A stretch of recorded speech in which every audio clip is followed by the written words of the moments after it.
Welcome to the Gamers Inn. Come on in, pull up a chair next to the fire. It looks like you've had a long journey. I'm your host, Jocelyn, and joining me as always is my co-host, Ryan. Hello, Ryan. Hello. Happy post-Christmas. Happy post-Christmas to you as well. And a pre-2016 to you, too. Yeah, it was a pretty crazy week. I got some really cool gaming swag, but just first, I really wanted to mention to everybody who's watching the video version of the episode right now, you cannot see my face because, unfortunately, my computer is broken. I literally got to the end. Ryan and I were texting back and forth earlier today because I was like, I just can't beat this stupid StarCraft mission. And it was like, I was just taking so long. I played it for like 60 minutes or more twice and lost both times as one campaign mission. And I was like, I got to be doing it wrong. So then I asked Ryan what to do. And I was like, finally ended up beating the mission.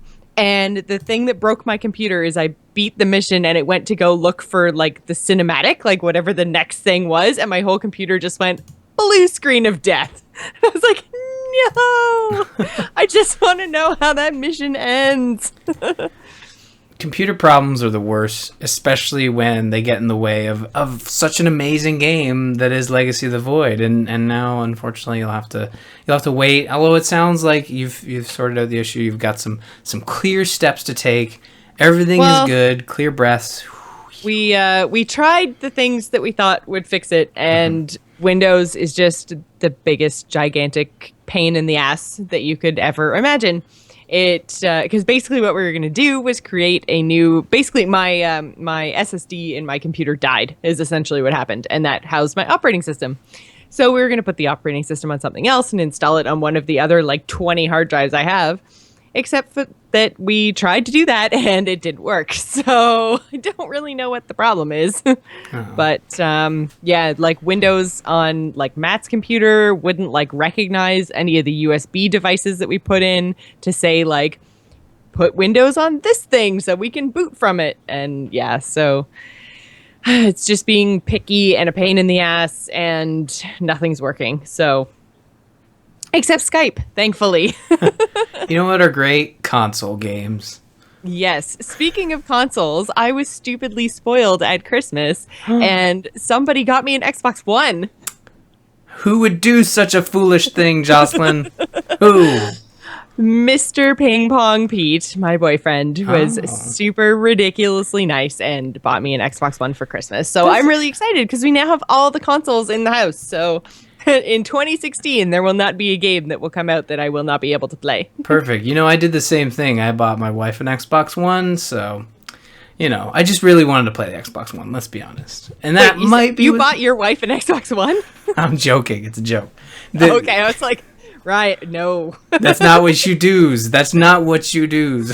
No, I was joking. It's awesome, too, that you've got an Xbox One. It's a good system. There's a lot of great games on it, and yeah. And now you and Ping Pong Pete have completed the epic trilogy that is this generation of consoles. So well done.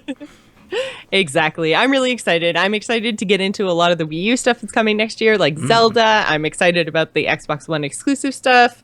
I won't get into that right now, but we can talk about it later. But yeah, so I'm really, really excited. It was a really good Christmas. And my brother got me a Razer Chroma keyboard, which is the other thing I was really excited about. I was like, yeah, new keyboard. I'm so excited. I'm playing on it. I was StarCrafting it up and it was all going like all clicky, making me feel like I was super good at the game. So I was making all this noise.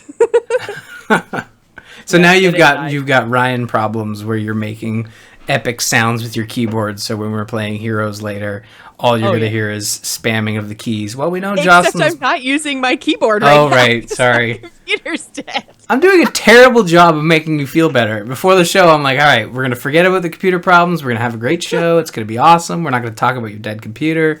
And then all we could keep talking about was how... Anyways, again, I'm doing it again. So that's awesome. Sounds like you got a lot of cool stuff. I don't want to talk about PC stuff, but I did I did get a Steam Link for Christmas and been playing around with that. And it's super cool. I can stream my PC games from the office to the living room over Wi-Fi as well. It works really well. Really? I was surprised, to be honest. Like, there's some witchcraft going on here because I had it hooked up in the living room and I was all expecting like it to be what in-home streaming had been before, and just this hot mess of garbledy-goop coming through and super lag. And over Wi-Fi, I was playing Arkham Knight, and it kept up. Like, the timing was fine. I was keeping all my combos, and I was pleasantly surprised.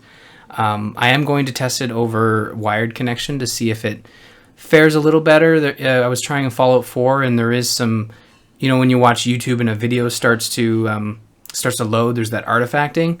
There's a little bit of that, but as far as I can tell, there isn't a noticeable lag in the controller. There's a bit, but nothing you can't get used to. By no means is it perfect, but it is a cool sort of solution to that age-old problem of I'm too lazy to move my computer into the living room or my TV into the office.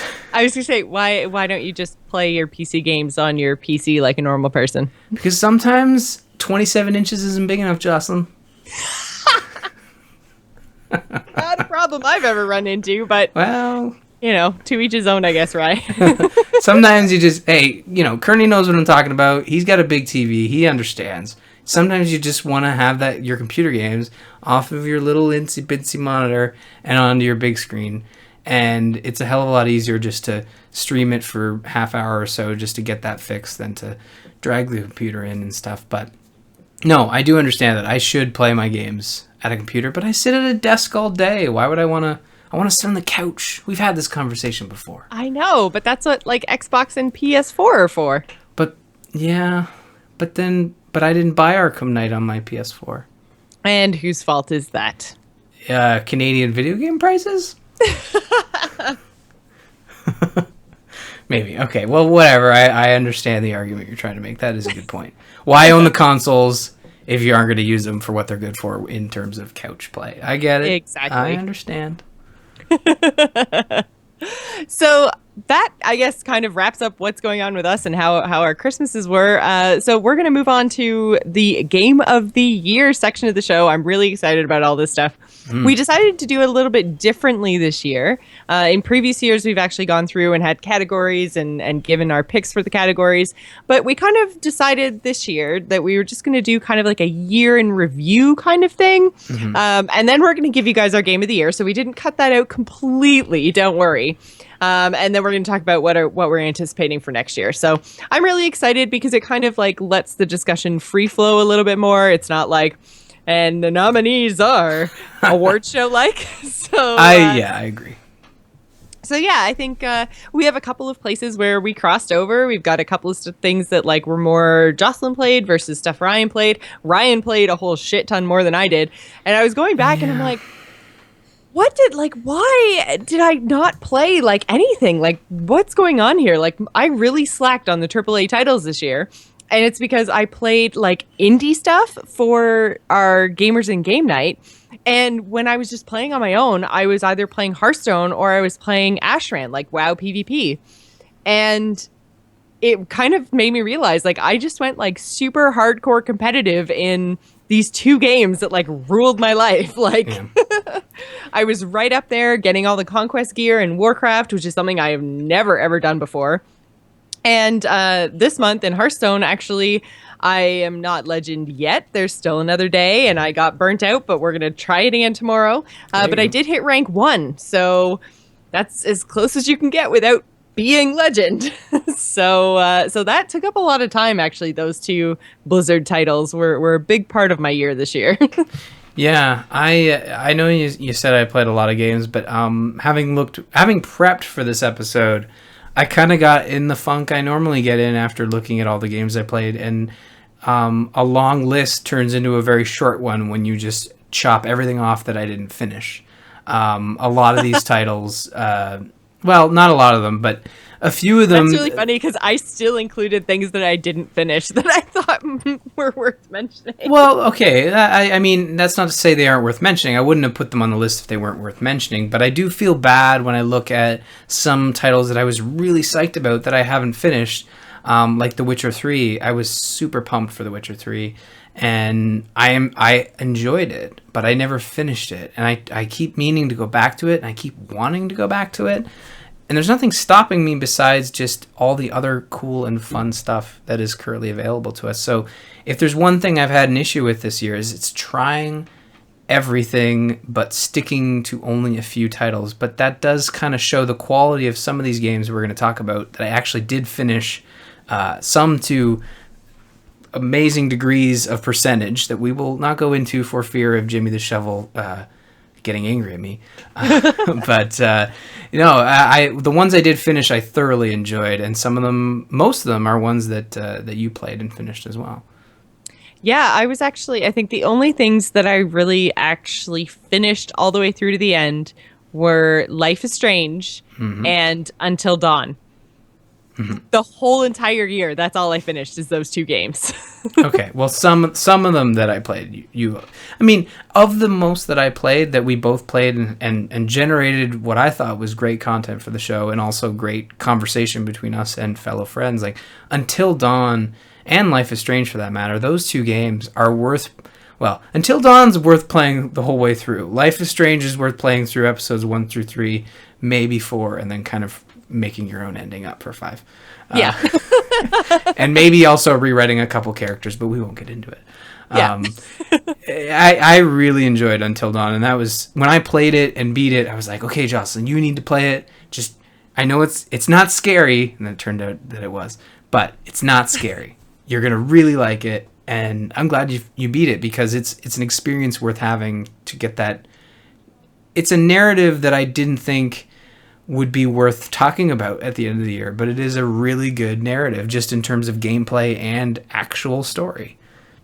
Yeah, I mean, I can't even describe how much I enjoyed this game. Like, I'm not generally a horror gamer, and it made me want to check out other titles that I had written off previously. Like, before playing Until Dawn, I never would have picked up The Park. And spoiler alert, I never actually finished The Park, but I wouldn't even have looked at it if I hadn't played Until Dawn, because I would just be like, nope, it's a horror type title. I just am not interested in that. I can't play through it. I like horror movies, but when it comes to actually directing myself through a game, I can't do horror titles because I just never want to take that next step. So Until Dawn just opened up this whole genre for me that I'd previously been like, there's no way I'm going to try this. So, and for the record, The Park was a actually pretty great game. I went back to it, and because I got stuck at one point. So I went back into it and I figured it out, and The Park got to the point where it was too scary for me. I was pretty much right at the end, and I was just like, okay, I actually can't handle this. So, it kind of in The Park, it kind of came out of nowhere, but Until Dawn is just this like suspenseful kind of like buildup, and in that case, it was like suspenseful, really hard to get through the first like 3 or 4 hours, but then after that, it was like the story really developed, and I was like, oh man, like I have to know what's gonna happen. And yeah, I was terrified, and I had a lot of nights of really terrible sleep, but in the end, like, it was worth it. It was such a good game and such a good payoff in the end. Yeah, it's certainly worth checking out, and I think it's been on sale through the PlayStation Store. But then if you don't feel like running out and grabbing it, which you should definitely play through it. But you also did a full playthrough of it as well, and that's all on YouTube. I did, yeah. Yeah, so there are ways to consume that game, but it is totally worth experiencing for yourself. Because it's a game you've never played, but it's also a game you've played many, many times. Telltale games, those adventure titles, it borrows heavily from those, but takes the ball and runs with it and actually makes a competent game that can exist along a lot of the other titles we're going to talk about in a positive light. And it's weird to say that about an adventure title. It's super weird. But yeah, Until Dawn is totally worth picking up. So before we get too much into the next thing on your list here, do you want to just talk a little bit about the Nintendo titles that you dove into this year? Yeah, so Nintendo in 2015 had a bit of a rocky year. It started out pretty awesome with Splatoon, but then once Super Mario Maker came out, it's like, yep, that's all we got. See you in 2016, because Zelda got delayed, unfortunately. Star Fox got delayed. And they talked a bit about the NX, so it's kind of been this wishy-washy year where it's like really hard to recommend buying a Wii U, but there's also these great titles. Splatoon being a new game, one of my favorite multiplayer experiences from this year, and it's a Nintendo game. Who would have thought Nintendo could make a third-person shooter that actually is fun and rewarding no matter whether you're winning or losing, and you never quite know if you're winning or losing based on when you're playing it, because it's all based on how much ink you can spread all over the map. And when you look down at your gamepad, it's like, I think it looks like we're winning, but then like someone like paints a little thing in the corner here, and it's like, oh shit, we lost by 2%. That's bullshit. Someone get that cat and skin it or something. I don't know. Or not skin it. What is it? How, is it? There's more than one way to skin a cat? Shave a cat? Is it shave a cat? No, wait. It's definitely skin a cat. It's not shave a cat, but I don't really know how that applies to the one dude that painted the corner. Well, okay. Are you talking about skinning people? Like, Ryan, no. There is a literal cat in the game, and he says who wins or loses, but he's the last cat in existence. So I guess you probably wouldn't want to skin him. Maybe you shave him. Teach him a lesson. Everyone in the chat room is saying skin. Yeah, okay. But you don't want to skin the last cat in existence. It's like a dinosaur. Anyways, Splatoon is really cool. I really enjoyed it. I mean, if you have a Wii U and there's only 2 titles you could pick up in 2015, now everyone's talking about shaving.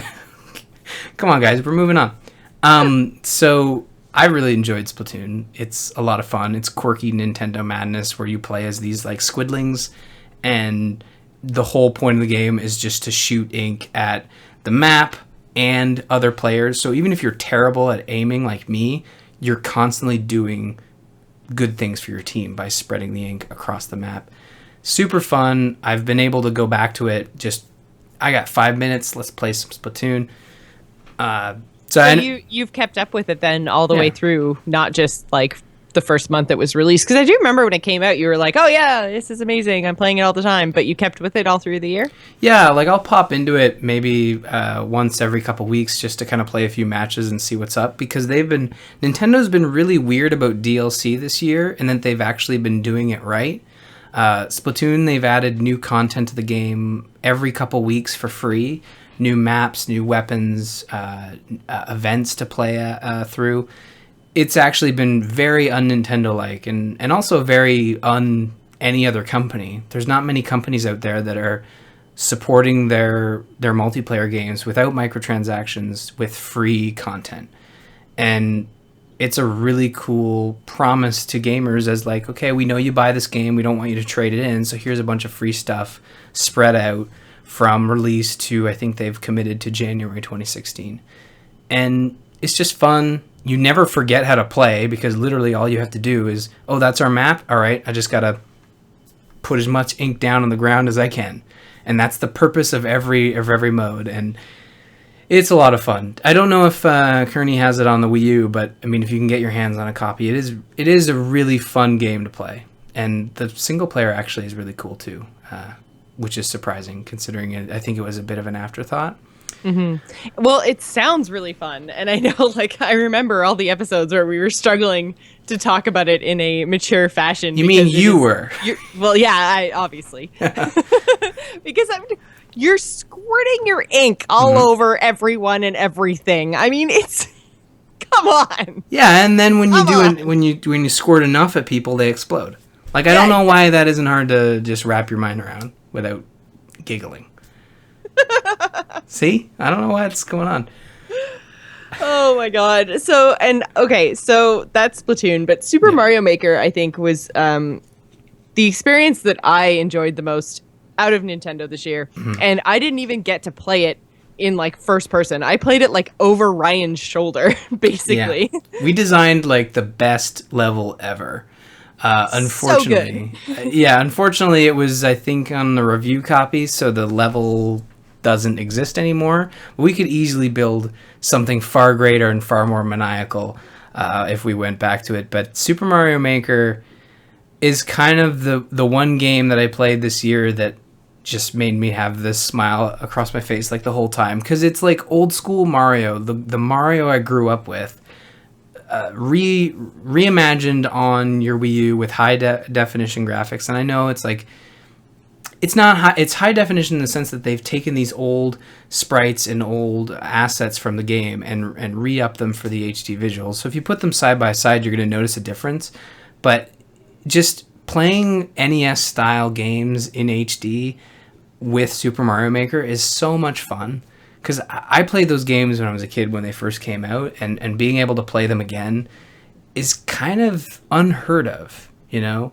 When a game comes out in the 80s, they don't bring it back this lovingly 25, 30 years later. It's kind of unheard of. It's really cool. So making your own Mario levels is also just this dream come true. And so it's crazy. This might be a really weird question, but or I guess probably with an obvious answer. Did anybody actually like recreate all the levels from like the previous Mario games in Mario Maker? I don't know if anyone did, but if someone did, I could see it being very hard to actually stick to that, because it is so much fun just to throw shit in a level. Like that's the reason you had so much fun when we were building a level. It's because it's like we want to put a boo there. Screw it, we're putting a boo there. We want to have that thing fire coins and spike balls. Hell yeah, it's Tuesday. Let's do it. It's not actually Tuesday, but it's so much fun to just, I don't know, bounce things off a wall and see what sticks. And there are some levels that are more remixes, even by Nintendo. Nintendo's actually, some of the core levels in that game are remixed old school Mario levels. It's certainly possible, but people are just too damn creative in that game. If you go in and try to look at all the levels, unfortunately there are a lot of like autoplay music levels where you just run forward and it plays like a song. I try not to play those because they're so easy and kind of boring, but some of the levels in there are pretty ingenious. There's some creative people in that game. And again, so wait, it just you run through and it just plays a song? Like what? I don't understand. Well, it uses like elements in the level to create a song. So when you're running through, it's like, here's the Sonic medley, and you're running through, and then above you a bunch of I don't really understand it, but a bunch of stuff is happening above your head. It just looks like a bunch of things moving around, and it's actually, have you ever played Mario Paint? A long time ago. Yeah, so you know how it had like a music editor? I think Mario Maker has a similar thing in that you can set up specific music as you run through the level. I don't understand it, but it's probably the more boring part of the online play. But again, like just Nintendo nailing this online infrastructure for level editing and level downloading. Like I played Little Big Planet. That game's a mess compared to this, and Nintendo nailed it in one shot. It's just like, yeah, we're gonna make a Mario Maker level builder thing, and you're going to be able to download levels from all over the world, and it's going to work, and it's not going to be hard to do. And they did it, and it's kind of crazy. You know, Mario Maker was like this, that thing's not going to work, it's going to be terrible, but it's one of the best games that came out this year. Sweet.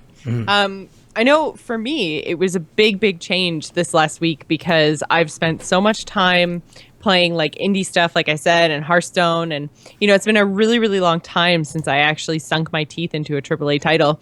So I got the Xbox for Christmas, and what came with it was Rise of the Tomb Raider. Nice. And I was pretty excited because I was like, all right, cool, like I got that, I got Call of Duty and Halo 5.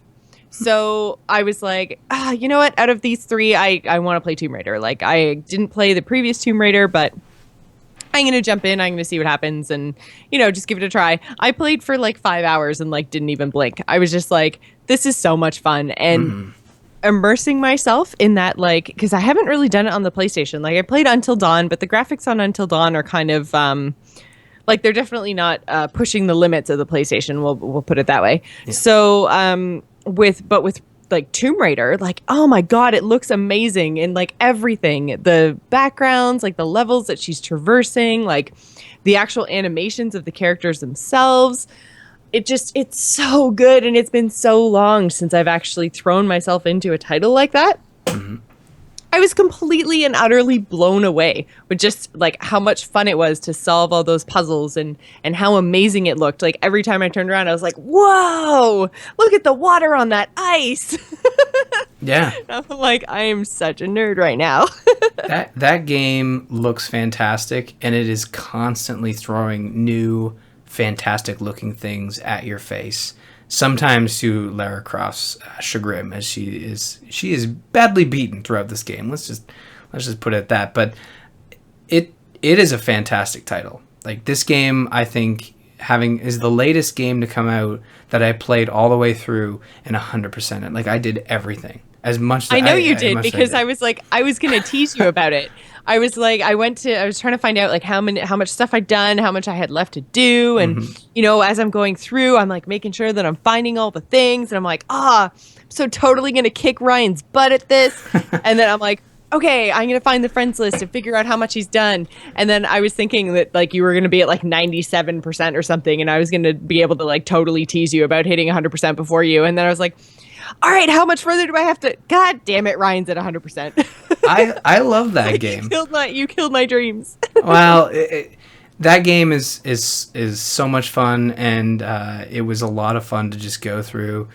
And I don't know, the story is the story's not like Oscar worthy, but it's a story that fits that universe and those characters and the gameplay they're trying to set up. Unlike the first one, where the story, they tried to do a really good story and paired with the gameplay didn't quite fit, in the sense that things like the way the characters were acting in the story didn't translate to someone killing a bunch of people.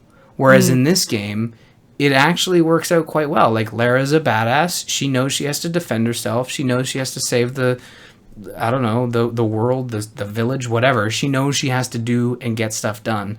And the story actually serves it this time. And I don't know, the gameplay is super fun too. Like, just running around and hooking people with your ice climbers and shooting things and just climbing in general. I don't think I've ever had so much fun climbing shit. You know, it's kind of boring and other stuff. Yeah, it reminded me a lot of Darksiders 2. I found that a lot of the traversal stuff was really similar, and I took to it pretty quickly because I'd played so much Darksiders. But yeah, that's what it like instantly reminded me of, is like swinging around with death. But yeah, I'm so enjoying it. I'm finding the puzzles mostly challenging, sometimes just like frustrating, but that's kind of true of any puzzly type game.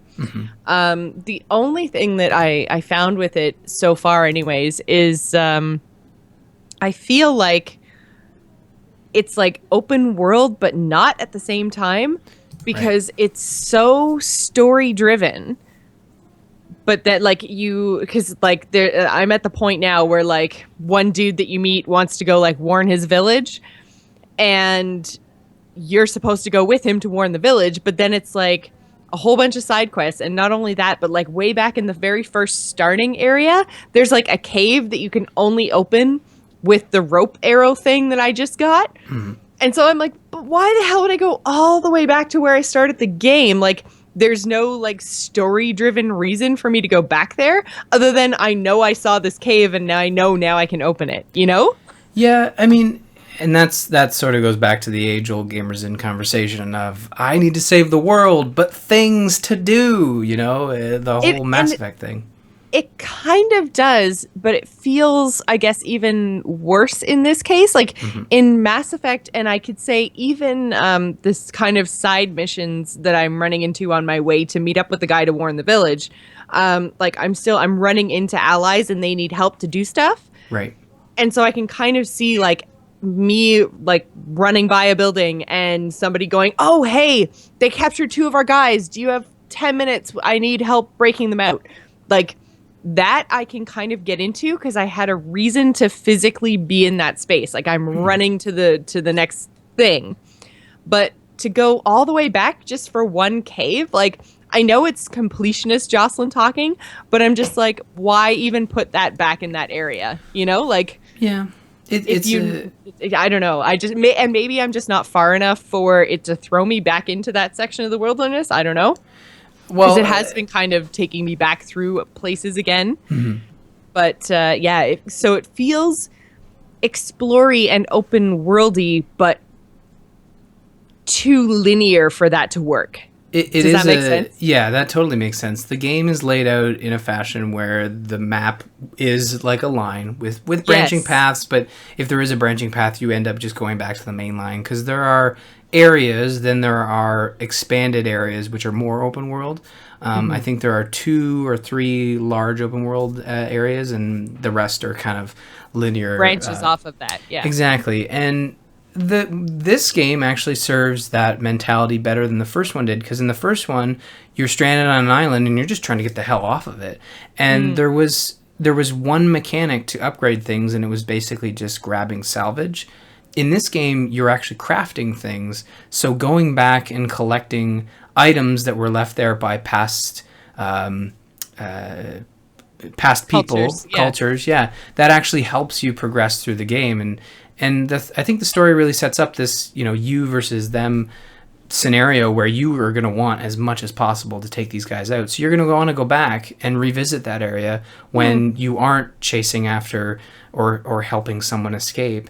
The beauty of the game and the way it's designed is that it's not like those other punishing open world games where it's like you need to make a snap decision, like if I don't do this now, am I not going to be able to do it later?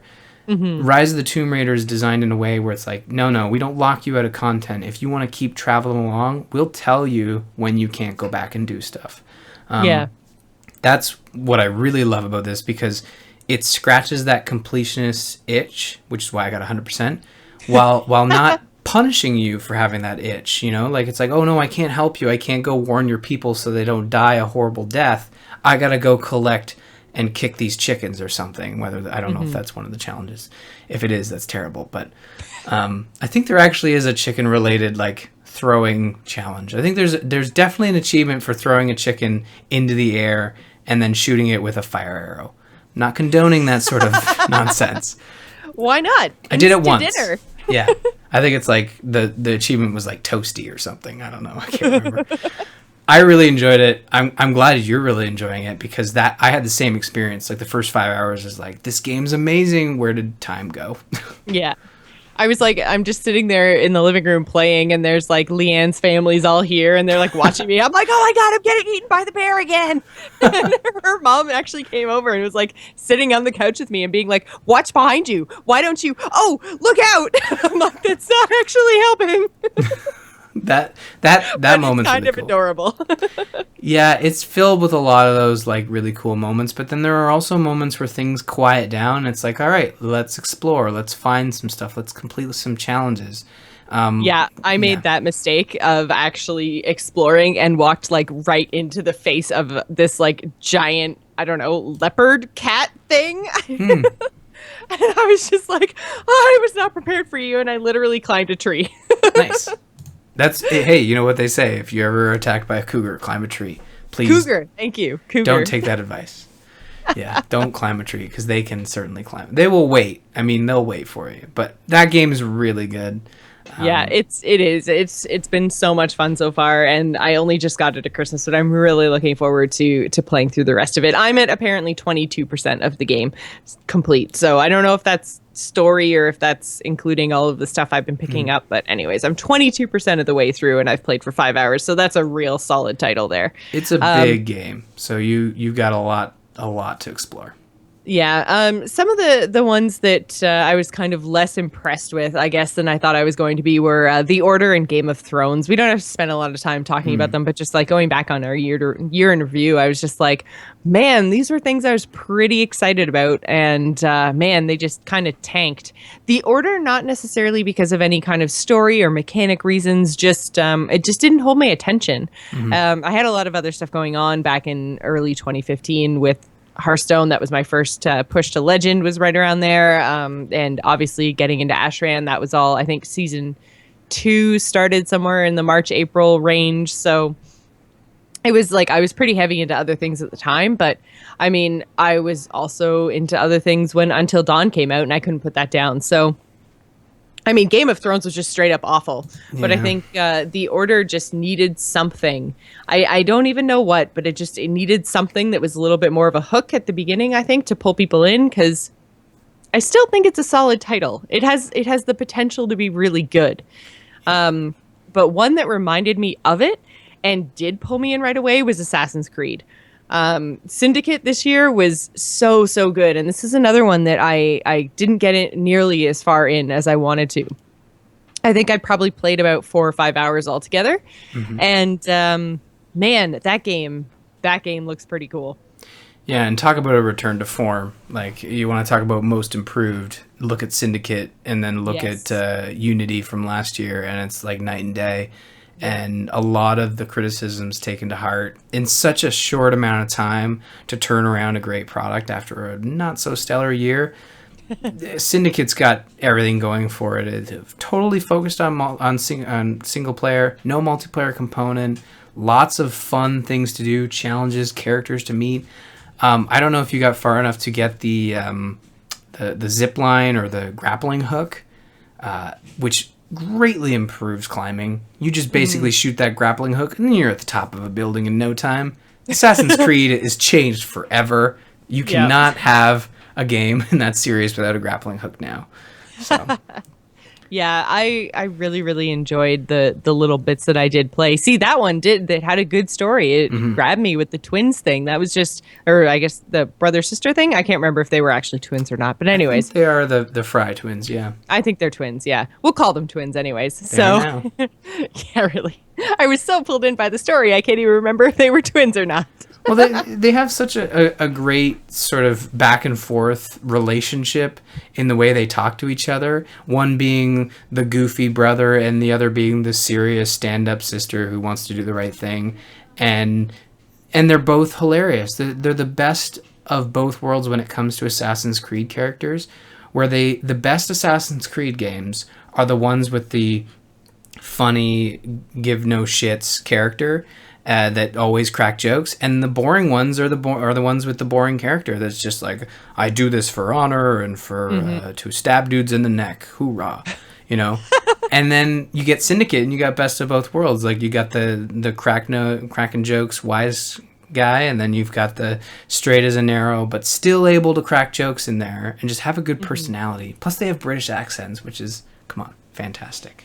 Well, that's the thing too. I'm such a sucker for that setting, like the whole like steampunky Jack the Ripper's London. Like, oh man, I love that whole industrial like era in London. So I mean, I knew I was gonna like Syndicate, and it's really funny because I forget that Unity even happened. Yeah. Because like I can't, like, as soon as you reference like the previous Assassin's Creed, I always think like, oh, he must be talking about Black Flag. Yeah. You know, I just completely forget that Unity happened. So I definitely am not going to forget about Syndicate. I am looking forward to like all of the craziness of 2015 being behind me, and the ability to just sit down and like literally play games because it's my job. There you go. I can say I need to finish Syndicate because it's work, and I need to finish Tomb Raider because it's work. Like, I'm just so excited to do full on playthroughs of all of these like AAA titles that I've been kind of neglecting this year, I guess is the best way to put it. Like, I've been so strapped for gaming time outside of things like Hearthstone and indie stuff for game night that I feel like I missed out a lot this year, and I want to catch up on that and then kind of get ahead of it in 2016. So I'm really looking forward to it. Yeah. But you have a couple of AAA things that I dabbled in, but didn't really touch too much outside of like some real frustrating Batmobile play and some, which kind of sounds, never mind. Batmobile play? I don't know. That could be bad. Yeah, Batman Arkham Knight came out in the summertime and was kind of a hot mess on PC, but it still worked for me for some reason. I had no issues. I I think it was your graphics card because didn't you Yeah. just upgrade your graphics card to like this super duper awesome thing like right before Batman came out? Yeah, I got the 970 for Inquisition, so like the late year prior, so it would have been November, I think 2014. But yeah, it was one of those that were actually stellar and able to run Arkham Knight. And that game, I love the Arkham series. I will play any game that comes out in that series, especially by Rocksteady. And Arkham Knight just delivered this fantastic conclusion to the Arkham trilogy that Rocksteady was going out to make. And the characters are great, the voice acting is great. It's similar to Rise of the Tomb Raider in that just everything about it that makes it a game feels awesome, sounds awesome, and just comes through with just AAA polish, except for some of the people playing it on PC who did not get a AAA experience. And I do want to acknowledge that, but I was one of those special case Lucky scenarios. Yeah, lucky few that were able to run it. But I was affected negatively by the issues on PC because they held all the DLC back, and I actually paid for the premium edition. So Ooh. June, July, I was playing the main game, and then when I finished it, I'm seeing news about, oh, there's new DLC out every month. It's like, well, not for PC gamers. So I waited all the way until I think November when they finally launched all the DLC all in one big, huge content drop, and I played it all. Like I finished all the DLC, like all the little episodes they put out, all the combat scenarios. They just launched another one in December. Finished that one as well. I consumed it all. It's so, I love that series. It's so good. But it makes me sad that we're not going to get another Arkham game from Rocksteady, and this is the last one, and it's kind of sad, you know? Even though I don't want them to sit there toiling away in their Arkham factory making yet another Arkham game, but it sucks because we know Warner Brothers is going to find somebody else to take over the series, and it's just not going to be the same. We already got that with Arkham Origins, which was a clear example of sort of an imitation Arkham game that wasn't made by Rocksteady, but still felt like a weird clone, even though it's in the same series. You know what I'm saying? Yeah, so you really think that they're just never going to touch it again? Rocksteady's just done. Yeah. I mean, there's stories, there's rumors out there that the studio behind Origins is possibly making like a Superman sort of Justice League game where you will get to experience all of the sort of DC heroes in the Arkham universe. Maybe possibly dealing with the fallout of this series or happening within the series, like before the ending. Do you think that maybe they'll tie it into the whole Batman versus Superman movie thing? I think they kind of have to, right? Because the Arkham series really lends itself well to the new DC universe that they're setting up. It's a darker but still very comic booky universe where things are more grounded. You know, you don't have, but you still have like Killer Croc run around, which is just literally a giant crocodile man. Yeah. You know, but Penguin isn't a penguin. He's just a British dude with a funny accent that has like a glass bottle shoved up his eye. You know, that's the Penguin. So it fits really well within that new universe they're trying to set up. So I think they'd be really smart to keep going down that route. Mm-hmm. I don't know if we're going to get anything new when Batman vs. Superman comes out, but I think by the end of the year, possibly by E3, we're going to get news that there is something coming out in the vein of the Arkham series. Mm-hmm. It's just not going to be by Rocksteady, unfortunately. There's also a rumor that Rocksteady's doing a Ninja Turtles game, which would be fantastic, but unfortunately Activision has that property, and Rocksteady is I think a Warner Brothers studio, so I don't see that happening anytime soon. But Arkham Knight is super fun, and you have it, and you played just through a bit of you got stuck around the Batmobile stuff, or at least experienced some issues with the Batmobile. And it wasn't even so much that I experienced issues as just I am, especially now that I've moved in with Matt, I've realized how terrible I actually am at video games. Like, I don't think you're not cutting yourself enough slack, because I was going to say that the Batmobile in Arkham Knight is a hot mess, you know, trying to figure out how should I best control it's a giant vehicle with 4 wheels that can do awesome drifts, so it should control like this. Oh, and it can convert into a tank. So when you have that in mind, you kind of think, okay, that's how it should control. But then you actually go to use it in the heat of gameplay, and it just throws you for a loop. So I'm right there with you. When I first started playing as the Batmobile, I was like, what the hell am I doing? But eventually it just clicks, and you either accept the fact that you're going to have to use it, or you just get used to it and you have a great time. I think you get it eventually. It clicks eventually. Yeah, I think I did like the Joker or the Riddler's challenge. Mm-hmm. Yeah, so I did that, and that race took me a few times, and then we'll just say that. And then I got to the part where you're like in the open world, and it's almost like Batmobile training. Mm. Where it tries to like teach you all the tank stuff. Mm-hmm. And man, it was just so tough. But yeah, no, I mean, between like Batman and even like Tomb Raider yesterday and Rocket League, like it's just, I just can't control the way that he controls. Like I'm really bad. And I'm used to being kind of like, I guess like middle of the road gamer skill wise, but I've never actually been in this close proximity to someone who's just ridiculously good at everything. Yeah, he it really throws my own skill level into perspective. I played a lot of games, some terrible games, when living with Curdy, and he would often pop his head out and be like, why are you playing this terrible game that controls like shit? Why are you playing it? You keep crashing. Why are you crashing? I'm like, it's not my fault that I didn't put a second engine on my Banjo-Kazooie jet. Just go back into your room and play World of Warcraft. But he was right. Why am I playing this game with terrible controls? So if he came in the room and saw you struggling with the Batmobile, that's probably word for word what he said. It's just like, why are you playing this terrible game with terrible controls? No, it was more so just sitting on the couch laughing at me while I tried to shoot deer in Tomb Raider for like literally probably 25 minutes. And then me finally saying, fine, you think it's so damn easy? You do it. And then he's just like sprinting around the forest, like nailing deers and dropping them with one shot. And I'm like, all right, get out.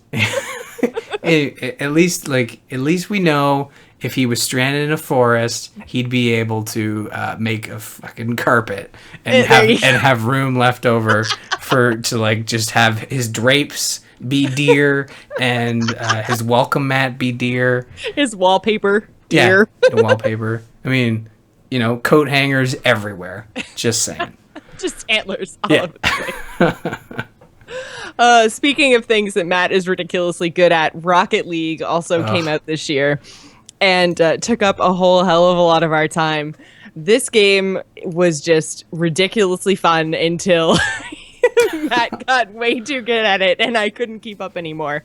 But I mean, I still really enjoy watching it.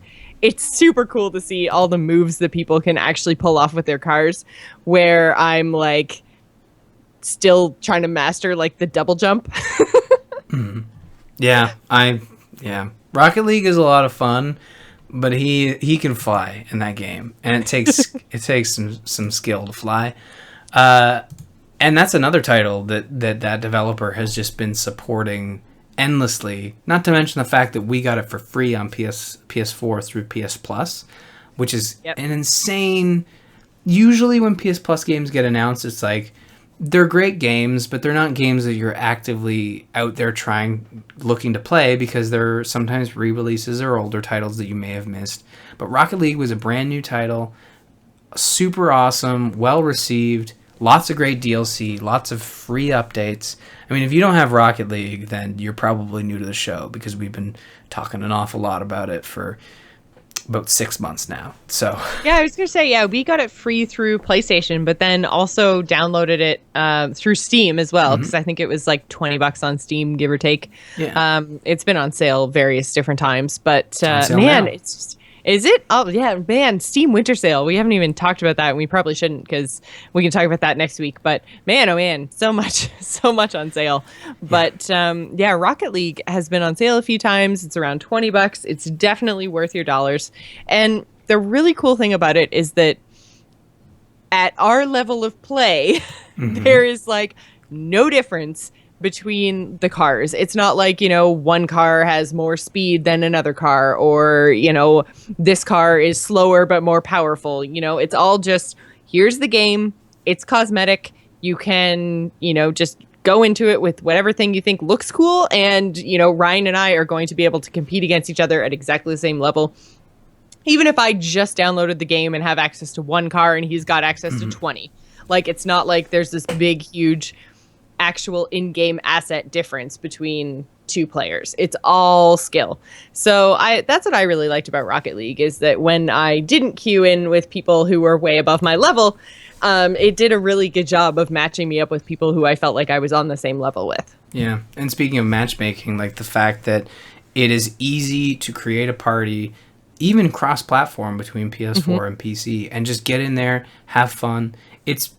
I don't know, like when we started the show, and we're probably going to talk more about this next week on our 200th episode, but when we started the show, there was only a few titles that really worked as multiplayer games. And then when we started doing game night, we started to discover these games that we would be our go-tos, like Smite and Heroes, and now Rocket League.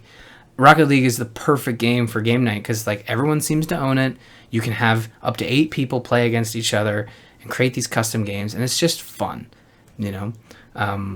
if you're on Kearney's team, who is excellent at the game, as we've established multiple times. But yeah, Rocket League is one of those games that you wouldn't be able to do a Game of the Year episode for 2015 without at least mentioning the fact that this game is fantastic. It is. It's a lot of fun. And one of the other ones that you mentioned that is a lot of fun that we've been playing a lot on game night is Heroes of the Storm, which did also launch this year officially. We had the beta last year, but yeah, Heroes is officially out this year. We had a lot of fun. I come and go with Heroes. Originally, we got into Smite because we didn't have access to Heroes. That was like forever ago. And yeah, so now that Heroes is actually 100% out, it's playable. They pull me back in usually with things that are related to Warcraft. Like they just pulled me back in within the last couple of weeks because they did a whole bunch of Wintervale stuff. And I'm a huge, huge fan of all things Christmas and all things reimagined Christmas in the video game universes. So obviously I love Blizzard's version, which is Wintervale. So when they announced all these different skins and stuff and heroes, I was like, all right, I'm back in. Take all my dollars. Yeah. Cover me in Christmas lights. I had my sort of Hearthstone moment with this game this year, in that at first it wasn't really clicking, and then I think I played a bunch of matches with some folks who kind of knew what they were doing, and they're like, oh, well, you should do this then and that when, and it's like, oh, okay, it's starting to click. Then I started to get better on my own and started to play with other people and sort of feed off of their gameplay, and it's been a lot of fun to actually start enjoying that game, because there could be moments in Heroes of the Storm where it's like, this game isn't fun at all, Yep. And we've experienced that on game nights where we would go for 2 hours and lose every match. And it's nobody's fault in particular. It's just, it's a lack of, like any multiplayer game that requires coordination. If there's a lack of sort of direction, the team can fall apart pretty quickly. And I feel now that I've sort of got my go-to heroes like Lunara and Sylvanas, I can sort of push the match in a way to kind of keep things going. And nice. And I know how to tell, I know how to kind of let people know, like, oh, let's go do this, as opposed to just sticking to our lanes with our heads down. We got to go do the objective kind of thing. Man, it's one of the few games where I really love playing with people who know what they're doing, because I just want them to tell me what to do. That is my experience with Heroes completely. Like, I prefer it when we actually queue into quick match instead of custom games, because like Blizzard takes care of balancing the teams for you. So I definitely prefer doing that, because I found that that's why I got burnt out on it during game night, is because we'd have like full custom games, like 5-on-5, and we couldn't balance it properly, because even if you look at people's levels, like they might be a super awesome MOBA player, but they don't play a lot of heroes. So we'd be like, oh, you're level 3. I'm level 10. We totally balance each other out. Nope, not true. Not at all. So, like I preferred quick match, but yeah, just in general, in Heroes, because it's not just like do your lane, like help out in your team fights, but generally like you're responsible for bottom lane or mid lane or whatever. Because there are objectives as well in Heroes, it's just so difficult for me to know when I should be playing more like a traditional MOBA and sticking to my lane, and when I should be helping the team, and when we should be moving to different places. Like I find movement in Heroes is what totally throws me off and makes me not want to play, because I'm just like, I feel like I'm bringing the team down by not being where I'm supposed to be. And there's so much more movement around the map than traditional MOBAs. So I think Heroes definitely has a bigger learning curve, because you basically have to know the map just as well as you have to know your hero. Like you have to know your hero's role on maps, because even then it changes. Like you can't just say, okay, I am a character that solos mid lane, because some maps don't even have a mid lane. Yeah. So, like you have to be able to be a little bit flexible, and that requires just knowing the map, knowing the strategy, and knowing your heroes. So there's a lot to it. And that's kind of just I guess, hallmark of Blizzard games, is that they are really easy to get into, but they're really difficult to master. So I feel like Heroes is the most punishing if you can't master it. So that's why I've kind of strayed away from it a little bit. Yeah, it's I can totally see that. And there's been matches where it's like, man, we did not master anything, and I've literally had matches where our team has killed nobody, and they flat out steamrolled us. Yeah, it's not fun, but when it is fun, it can be exhilarating. One last Blizzard thing that came out this year that I know Ryan and I both played a lot of. It is the other AAA title that I came closest to finishing, is Legacy of the Void, which is the conclusion to the StarCraft 2 trilogy. I love StarCraft. I love the universe. I love the storyline. I think I have 3 missions left. My computer totally died when I finished the final mission. I'm not going to say which one, but basically I had 1 more planet's worth of missions to go do after this. So there were, I think, 3 or maybe 4 more missions left in the campaign after I finished these 2. And basically, I think what happened was I beat the mission, and because I had StarCraft 2 installed on my solid state drive, it was like one of the only games that I installed on my solid state, because I wanted it to run really, really quickly, which is where my Windows install was. I think when it went to look for the cinematic that happens at the end of that planet, whatever that cinematic is, my whole computer just went curse bluey. So I haven't actually seen that cinematic, and I can't play any of the games, and I'm just like, I really hope that like somewhere in the BattleNet universe it saved the fact that I finished that mission, because I tried so many times and I failed so hard, all except for that last time.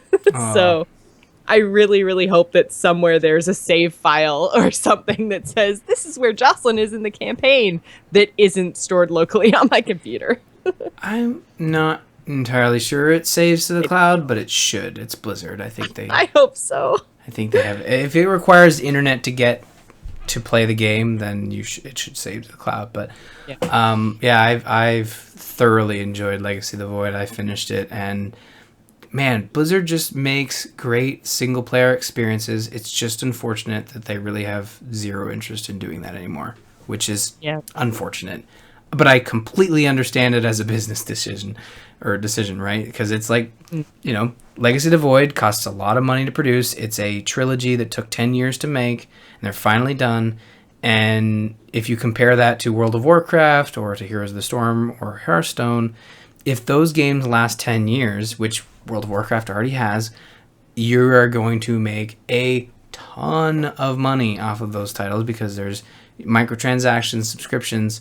But Legacy of the Void is a one-time purchase with some DLC options. So I totally get it, but it's still unfortunate to see that this might be Blizzard's last single-player focused game in a long time. And even Legacy of the Void isn't really single-player focused, because there's a huge multiplayer portion in which I have no interest in touching, because people are really good at it.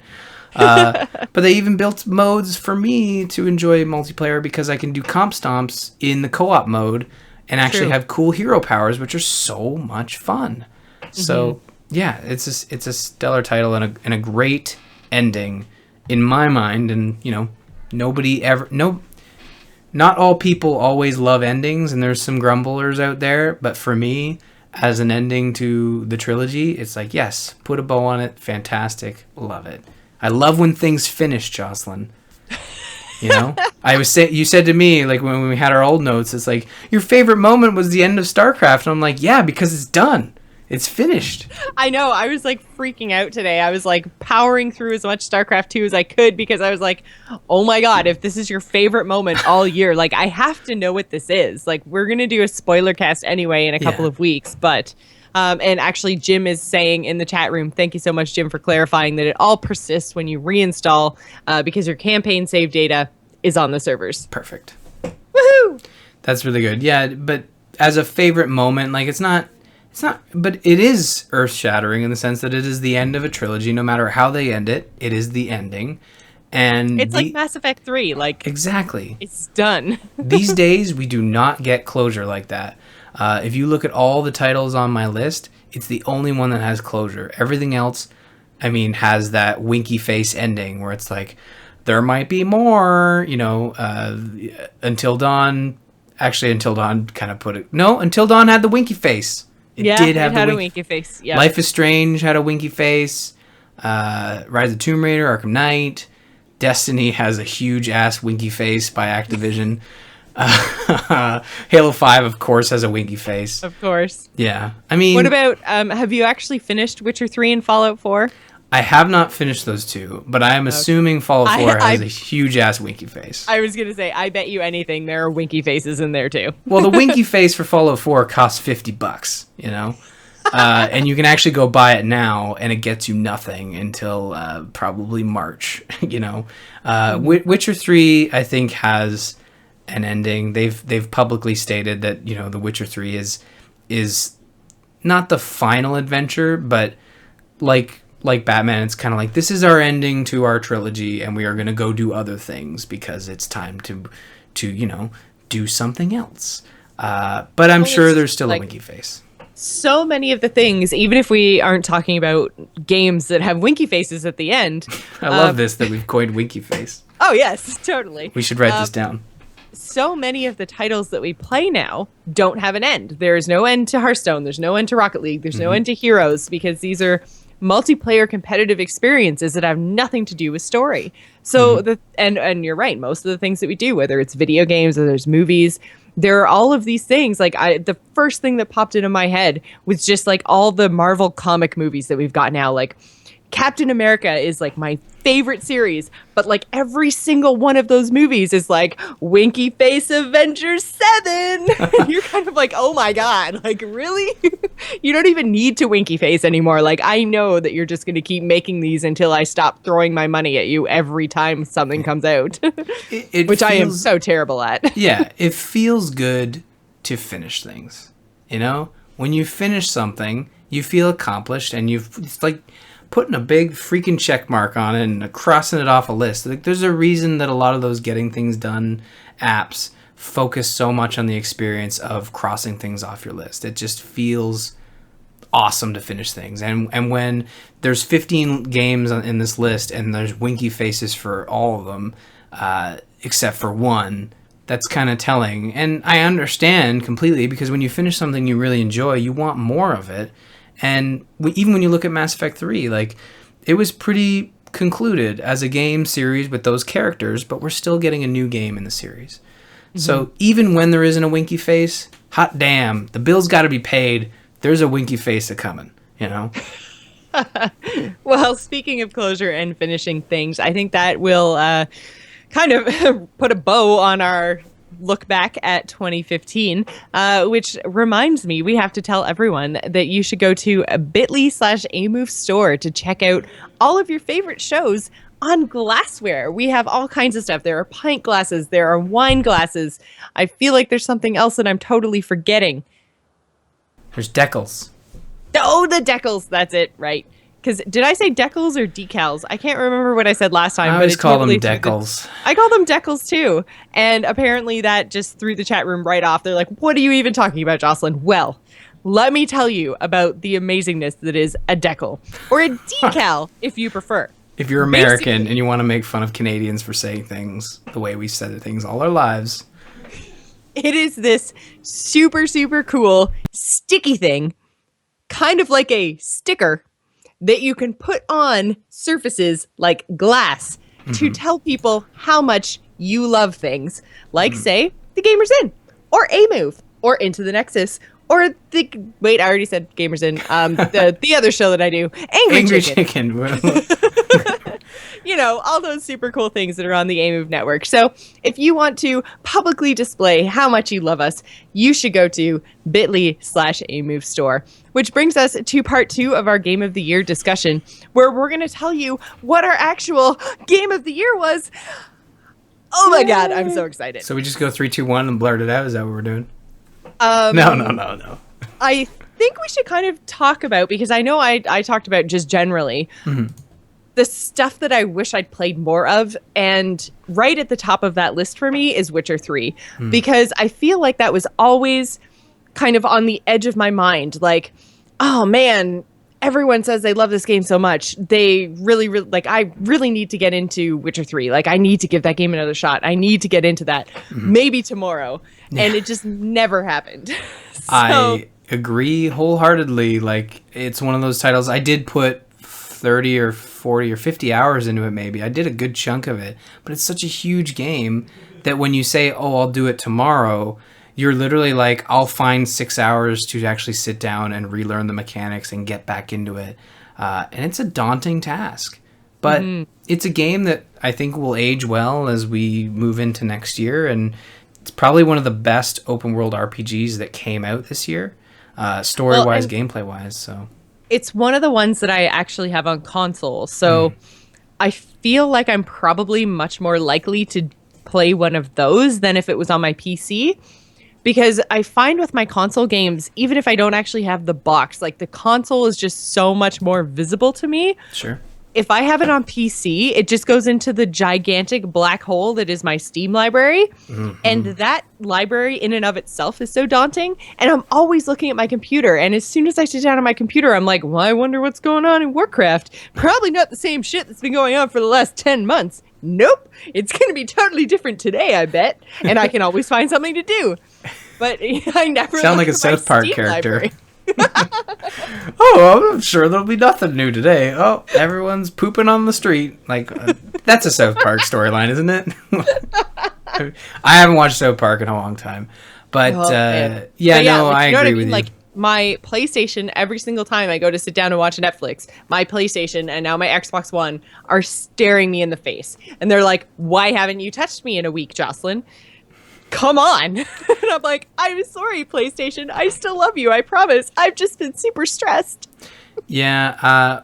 When I was playing around with the Steam Link, it basically shows you Steam Big Picture mode and all the games you have installed and ones you can play.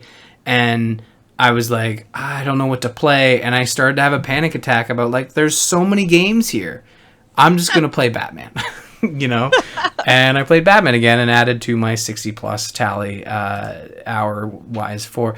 So that wasn't really a sentence. It wasn't, but I'm just thinking about getting back into Witcher 3 and it's stressing me out. And Val's just saying, just do it, all in caps. It's like she's Shia LaBeouf and she's yelling at me. Like, I don't, just everyone calm down. 2016 will be the year of The Witcher 3. I really think it will be. I'm looking forward to getting into it in the first half of 2016. What about you, Ryan? What do you wish that you'd played in 2015 that you just like totally missed out on? So, as established on this show, I like to buy games, try them, and then never play them again. One game that I did not do, and I held my ground, it was Metal Gear Solid 5. Like, it's that AAA game that got pushed into our faces for months and months and months, and it was really good, high reviews, but I for some reason was able to hold off on buying it, even though I was curious and actually did want to really try it. And it makes me, and I don't even know if I'm going to go back to it. Like, I don't know if I'm going to go pick it up. it just looks like a lot of fun, but it also looks like a giant open world game. So I kind of stayed away from it for that reason. But I do still wish I at least got a chance to try it. Like if someone else had bought it and I borrowed it for like a day just to kind of experience it. Because I have a problem. But yeah, that would be mine. All right. So what would you say out of everything that you played in 2015 was your game of the year? Because we don't tell each other. I guess we should tell you guys. We don't actually tell each other what our game of the year is before we do these episodes, because we find it makes for better conversation when we're like, shabam, this is it. And we're like, or like, boo. Oh, no, but the reactions are just like so much better when we don't know. So in our show notes, it actually says that Ryan picked Pretty Little Princess Pony, heart, heart, heart, heart, heart. And Jocelyn picked Pretty Little Princess Pony 2, Rise of the Unicorns. Yeah, the dark sequel, the dark chapter.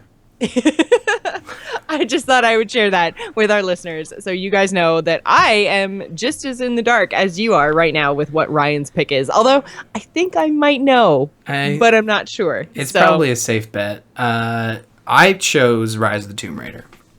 Oh, that's not what I thought you were going to say. It's I thought you were going to be all lame and say Halo 5. No, we had Halo 5 on the list, and I didn't talk about it just based on the fact that it is Halo 5, much improved on Halo 4, competent Halo game. Enjoyed it. But it's not my game of the year. Like, I thought you didn't talk about it because you were going to be like, oh, boom, Halo 5. Now we're talking about Halo for 10 hours because I love Halo and Halo things. I loved Halo.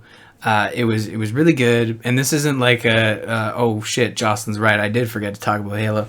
No, I didn't talk about Halo 5 because I think it's pretty well known that I'm a huge Halo fan, and of course I enjoyed Halo 5. It was a lot of fun, and it was really good, but Rise of the Tomb Raider was literally just the sequel that I wanted to Tomb Raider. I loved Tomb Raider, and I've actually had conversations with people where I was like, I can't wait for Rise of the Tomb Raider because I just absolutely adored Tomb Raider. And then everyone was like, oh, that game was overrated. It was short. It was this. It was that. And I was like, no. It was really good. And Rise of the Tomb Raider is going to be more of that, but better. And it was for me. And I love that they put more tombs in it. I love that Lara is this strong. She's not like, she's actually become the Tomb Raider now. She's not just this... I don't want to say bumbling, archaeology student, but in the first one, she was still learning the ropes of survival while still being able to kill hundreds of people.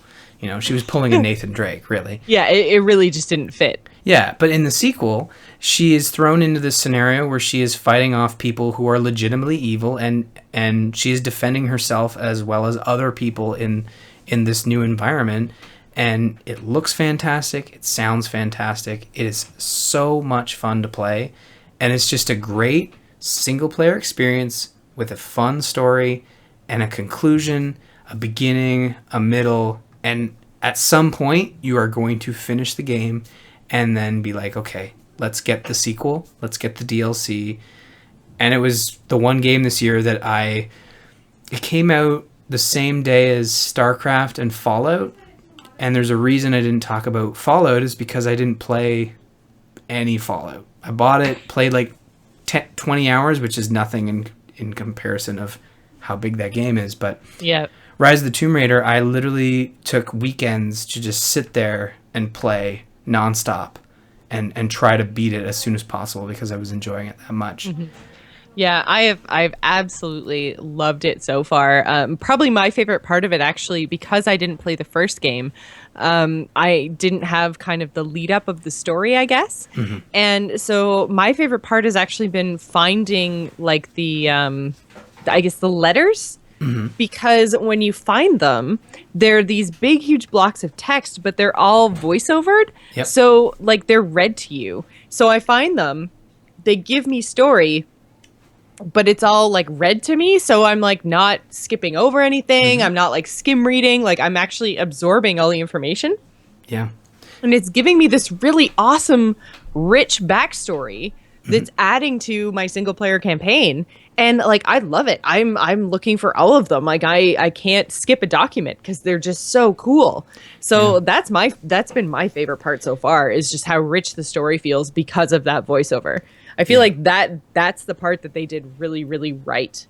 Yeah, every part of that game rewards you with some sort of story tidbit. Like even some of the challenges, which are like dive off the 5 diving boards, or the one my favorite challenge was find all the chickens. There's diving boards. Damn Well, it. well, not diving boards, but more like just dive points. And Okay. and there's one challenge where you reach a village and it's like, corral all the chickens back into the, and you literally have to grab them and throw them in, which would sound like just a one-off challenge, but as you're doing it, people in the village are just like, why are you doing that? Why are you throwing our chickens around? You could easily just walk into the pen and set them down. It's like, no, I'm going to throw them. And it's just little things like that in the game, little touches, but also like you mentioned, just picking up things, having them read you the backstory of not only the people that you're interacting with, but the civilizations that have come and gone that lived in this area that are still affecting your gameplay when you go through tombs and you literally read a book and it's like, oh, okay, this is a really ancient recipe for healing things. And now you can heal faster.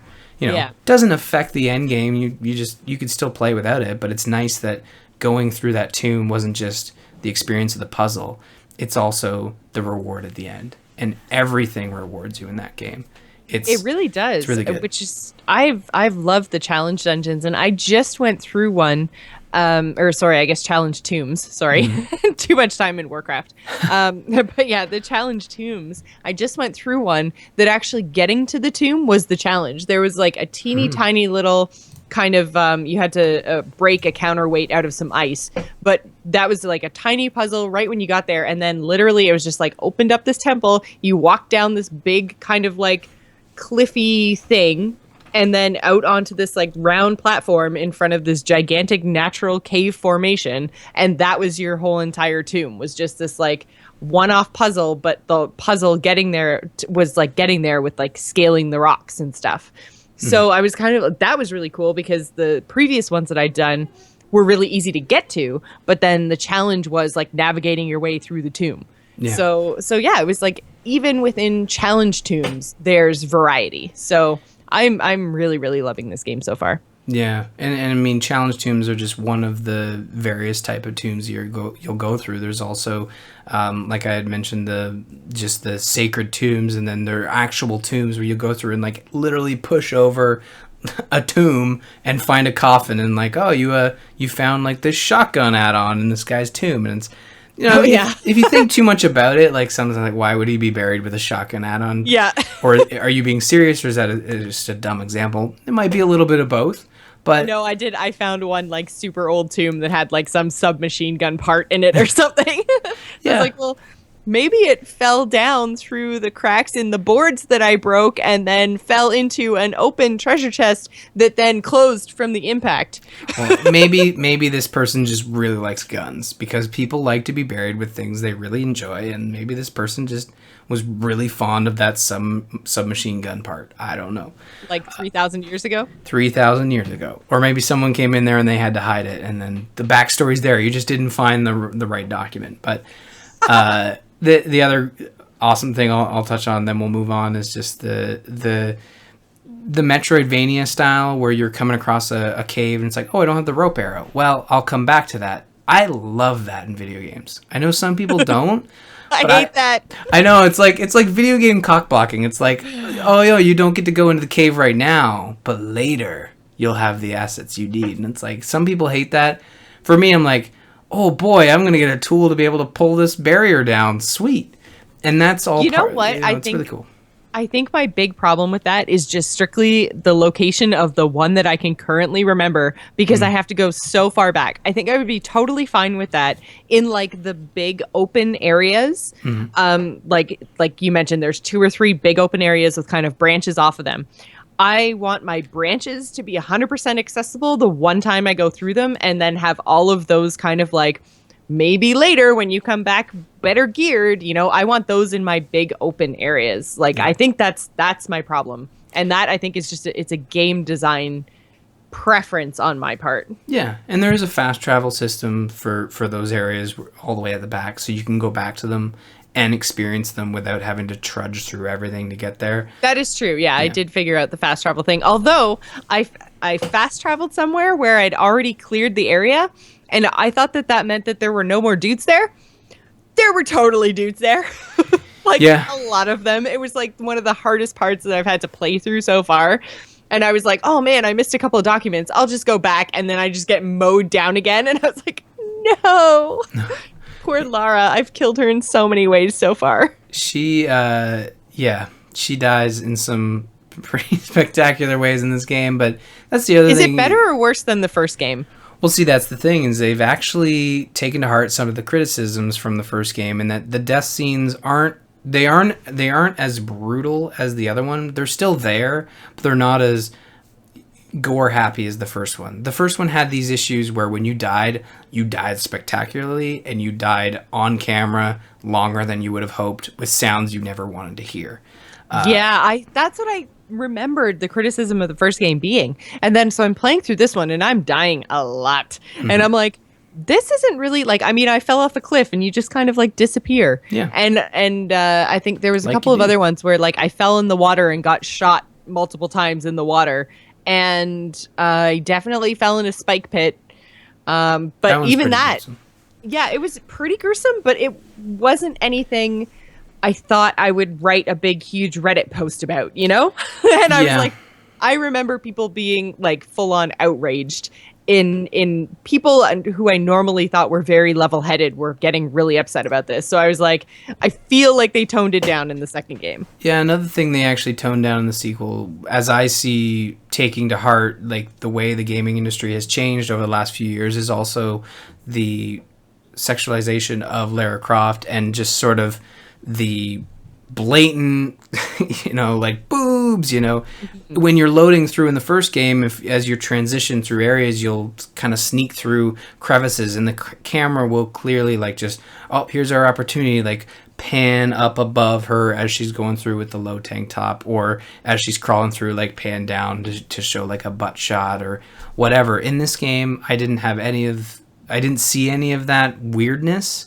Like just that sort of... I definitely never feel like a creeper. Yeah, but in the first game, there were moments like that. And in this one, I can't think of a single moment where I felt like they were doing that. Throughout the game, Lara's consistently dressed in appropriate wear. And I've talked about that before. Mm-hmm. And that, when she's in the freezing cold weather, she is wearing a coat, and that is appropriate. She is also in the desert, and she's in a tank top, which is appropriate. Yeah. And it's nice to see the gaming industry sort of acknowledging the fact that people need to wear what they need to wear for the situation they're in.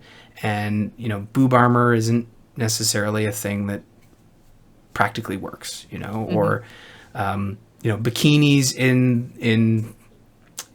in the Arctic makes no sense, Yeah. So it's nice. Which actually, one thing I did want to ask you about this game, is your Lara constantly shivering?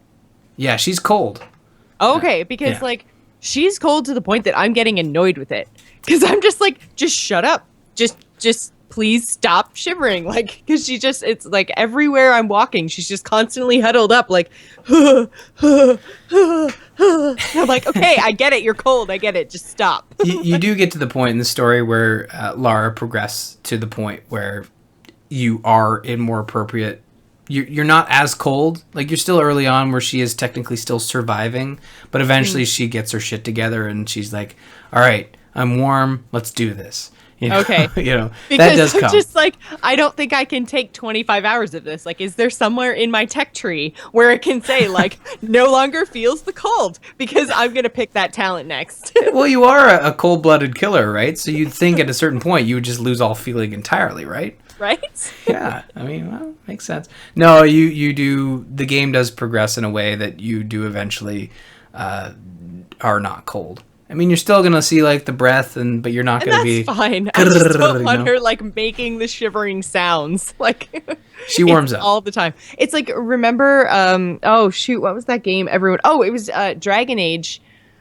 I think it might have actually been the first one. Mm-hmm. But it was either the first Dragon Age or the second one that I literally couldn't get more than about 4 hours into because my character, when she was, like, every time she moved that was anything more than a walk, had the most annoying like grunt cry that I couldn't get past. Yeah, that game had some sound effects. Yeah, it was terrible, and you couldn't turn it off without turning off all the sound of the game. Like there was no like voices or like your character versus background noises. Like it was literally like music and other sound. And so you just had to like turn all the sound off in the game in order to just shut yourself up. And I was like, I can't play this game anymore. Yeah. It was terrible. And that's the level I'm starting to get to with Lara's shivering. I'm going to keep playing because it's really, really good. But man, that's so annoying. Oh, I feel it feels so like nitpicky, but yeah. But yeah, that was just one thing I meant to ask you yesterday. Like, do I ever stop shivering? It gets better, and she stops shivering and just becomes a badass. That's the transition, right? She's cold, she gets a coat, yeah, she's a badass. Oh man. So, Rise of the Tomb Raider. Yes. Your game of the year. My game of the year. What is your game of the year? It's not Pretty Little Princesses, Ponies 2's Rise of the Unicorns, is it? It's not. I mean, Pretty Little Princesses Pony 2 Rise of the Unicorns was pretty fantastic. Plus, it was your game of the year last year. I don't think you can pick it again. I don't think I can either, because technically it wouldn't have come out in 2015. Yes, that is true. I picked something that was actually pretty much the opposite of this. I definitely went with Until Dawn for this year.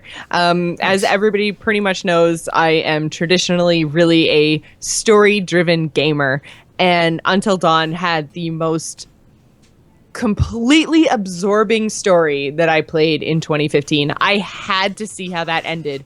I dreamed about it. I literally almost pissed my pants, like thinking there was someone in my room at some points. Like, had to start talking on Skype calls overnight with Matt because I couldn't sleep on my own. I was so terrified.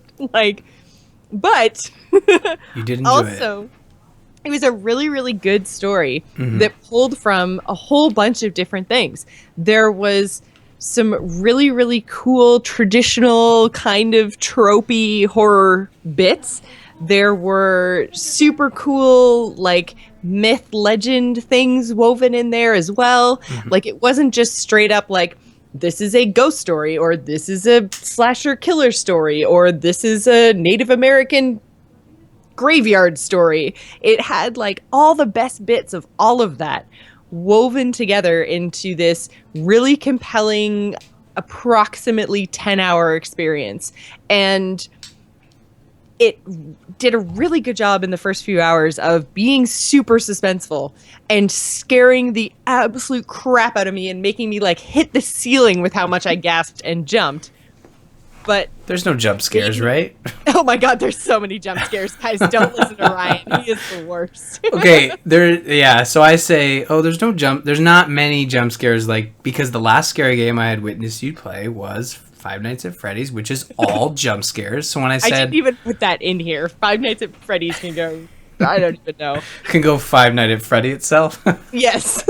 But no, like, in terms of jump scares, like, I just meant there are no cheap scares, except for a few times as it's sort of setting up the tropiness of where it's pulling its inspiration from, because the 70s through 90s horror, sort of teen horror films were all, tropey and jump scare and slasher flicks, right? So this pulls from that. So of course in the beginning you're going to have these terrible characters acting terribly and being teenagers, and there's jump scares. But that's the beauty of the game, is that it starts there and then transitions into what I want horror films to be. Until Dawn is the best horror film I watched this year. It's the best horror film I've seen ever, really, I think. There's not many I good think ones. It's probably my favorite of all of the horror that I've ever experienced. It's probably my favorite. There may be a couple of Stephen King's in there that might trump it, but I also am a huge Stephen King fangirl. And this is the thing. I normally experience my horror by reading, which is really funny because that's kind of like the most intense way I think you can do things, because everything in a book is like as terrible as you can possibly imagine, like as scary as you can possibly imagine. Because as much as an author describes something, everyone has their own picture in their head. So it's just so much scarier than anything you can put in a game or anything you can put on a screen, because you instantly have to define what that is. So it just takes away a little bit of the mystery and a little bit of the individuality to whatever that horror piece is. So I find books so much scarier than a lot of our digital media. And yet at the same time, like I can't progress through digital media because they want me to actually push the button and move the camera. Yeah. And I can't do that as easily as I can like flip a page and find out what these horrible characters that I'm imagining are going to do to each other. I am actually participating in that, and especially if it's some sort of like a first person view, which is why I had to stop playing the park, because it was all first person and I just started freaking out. But plus it was like 3 a.m. No. I picked it up in the middle of the day, like weeks later, and I still like I played for about 20 minutes and I had to put it down. Oh, okay.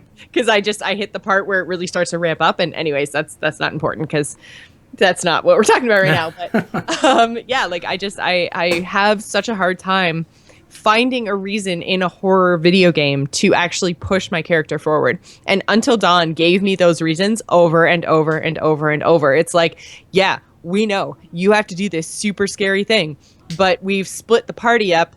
And if you don't do this super scary thing with like this one character, you're never going to know what happens to that other character you really care about. And that was key. They were stupid teenagers, but I actually cared what happened to them, and I wanted to see how their story resolved itself. So yeah, they were stupid teenagers that progressed from stupid teenagers to most of the time not stupid teenagers. Like they except that one chick. Except that one who, she who will not be named. Emily. I think you're Emily, right? Emily, I think, yeah. I don't want to throw anybody under the bus. I should have probably checked before Anyways, hey, you can totally say Emily's a bitch. That doesn't spoil any kind of the story at all. It's not a spoiler, but it's just like, I think no matter how you play that game, she is always the character you're supposed to hate. And besides her, all of those other characters progress into...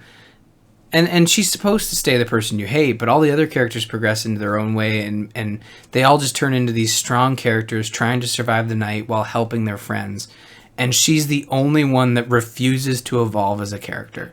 Yeah. She stays the bitchy little, prom queen who hates everybody except for the jocks, right? She's the absolute worst, just the worst. Yeah, she's the worst. And if you're trying to go for the ending where you don't get anybody killed, she is the hardest part about that ending, because you just want to kill her so bad. Yep. Yeah. We're terrible people.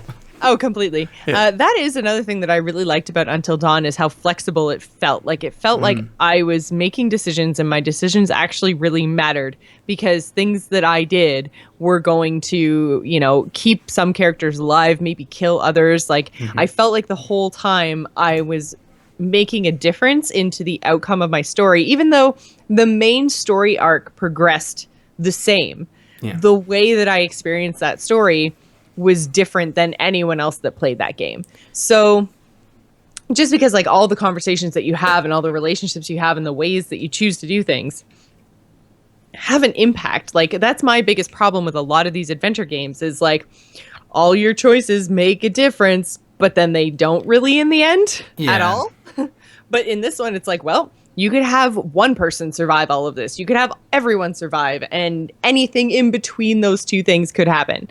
So I thought, and actually, I don't know, can you have absolutely everybody die? You can. You can. Go. It's like there is no game over state in the game, but there is a way to have everybody die at the end of the game and still get the conclusion, like the credits to the story. Roll. Yeah. And I think that's a really good point, that this is the first adventure game where choice is a major aspect of the marketing campaign.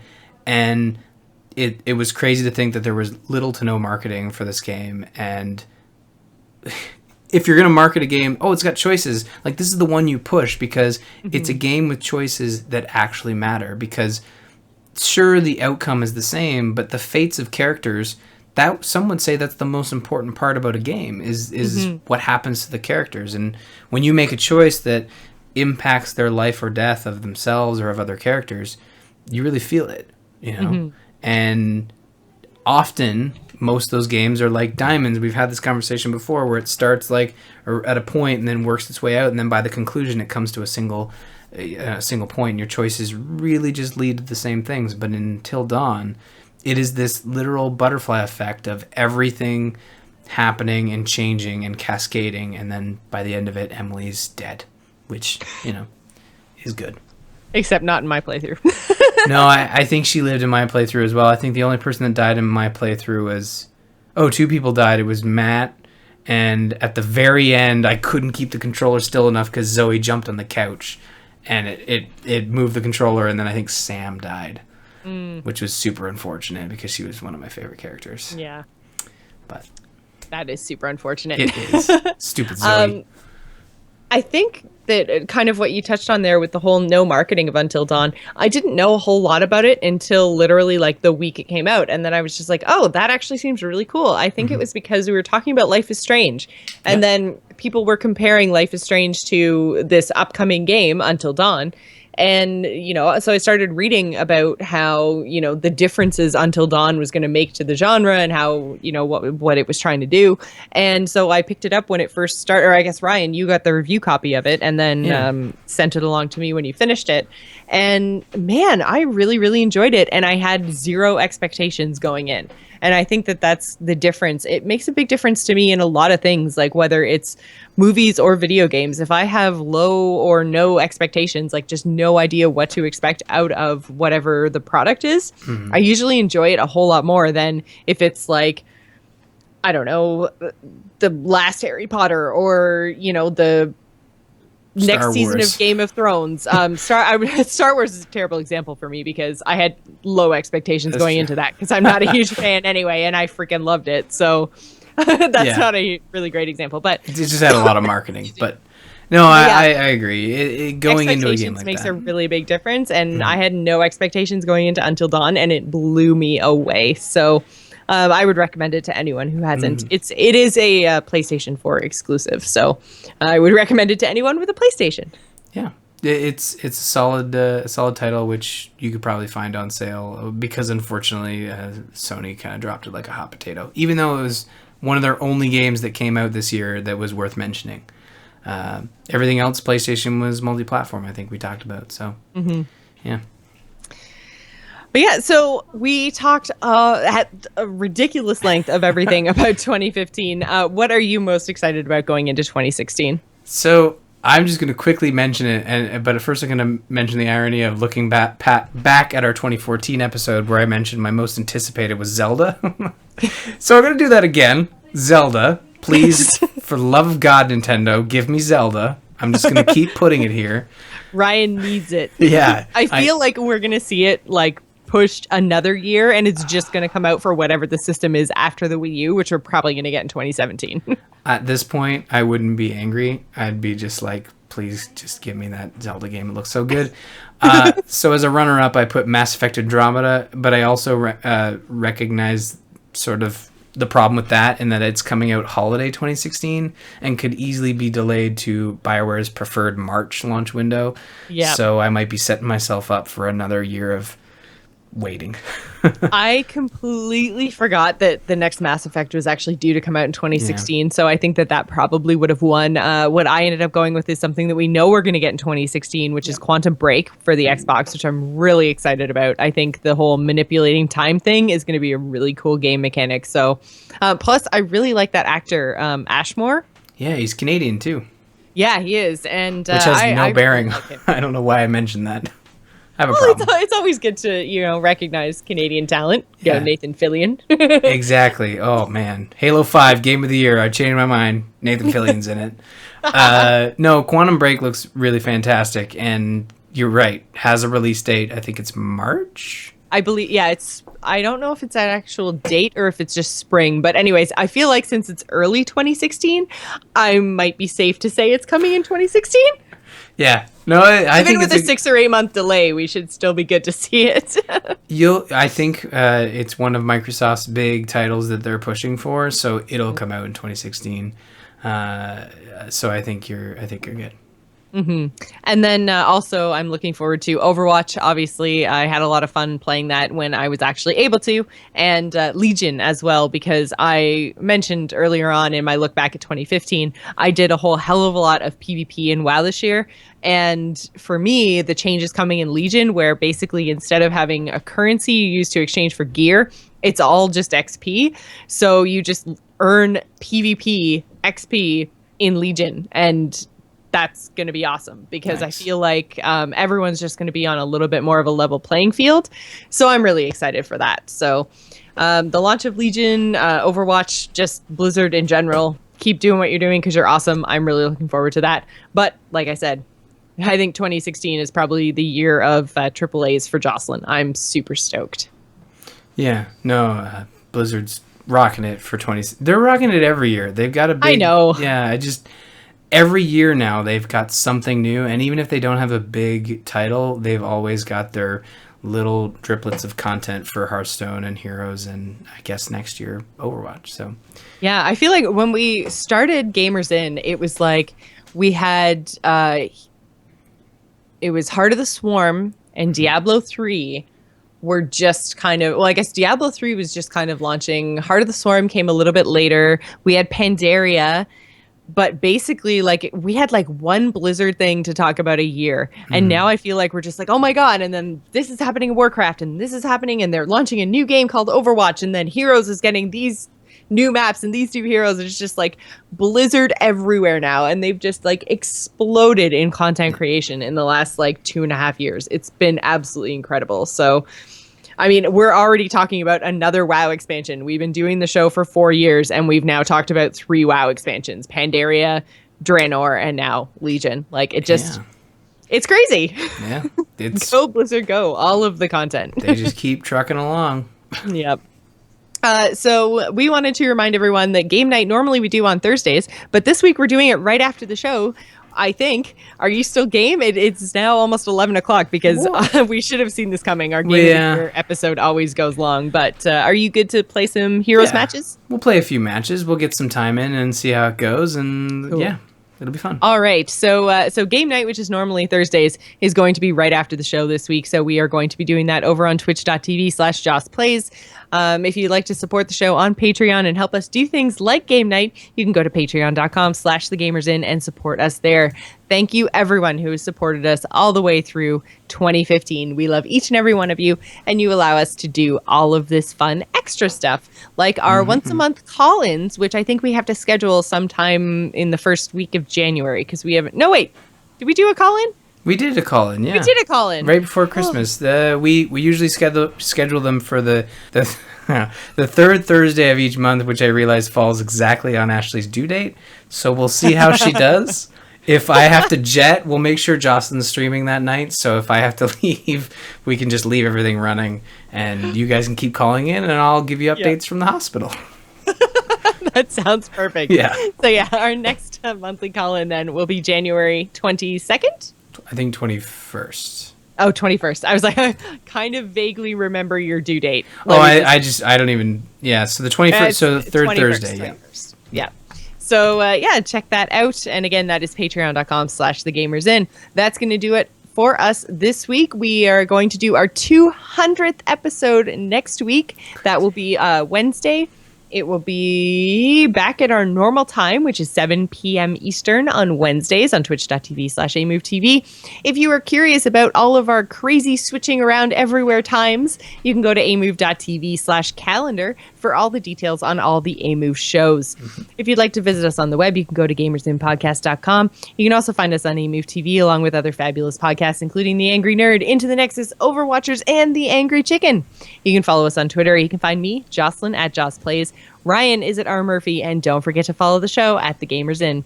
The video versions of all our episodes can be found on our YouTube channel, which is youtube.com/amovetv. You can also find the show on Facebook and Google+. If you'd like to email the show and let us know what your game of the year is this year, you can do so by sending an email to info@gamersinpodcast.com.